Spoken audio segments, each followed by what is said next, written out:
தளபதி துணை முதலமைச்சர், deputy CM.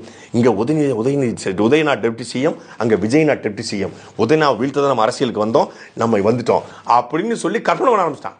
ஒரு கொள்கையற்ற கூட்டம் இப்படித்தான் செய்யும்.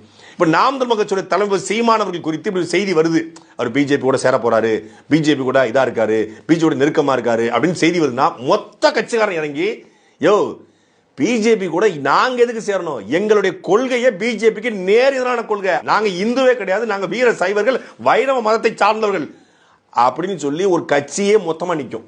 Meanwhile 2012 அண்ணன் சீமான் அவர்கள் மும்பையில தாமரை சின்னத்திற்கு ஓட்டு கேட்டாரு. தமிழக வெற்றி கழகம் எந்த இடத்திலாவது தாமரைக்கு ஓட்டு போடுங்க, பிஜேபிக்கு ஓட்டு போடுங்க நம்ம எங்கேயாவது பேசியிருக்கோமா, எங்கேயாவது கேட்டிருக்கோமா? ஆனா நாம் தமிழர் கட்சி 2012 பிஜேபிக்கு ஓட்டு போடுங்க, தாமரைக்கு ஓட்டு போடுங்க என்று பேசிவிட்டு எங்களை பார்த்து பிஜேபி பி டீம்னு சொல்றதுக்கு சாட்டை ப்ரோ, நீங்க பேசுறது எல்லாம் ஓட்டை ப்ரோ.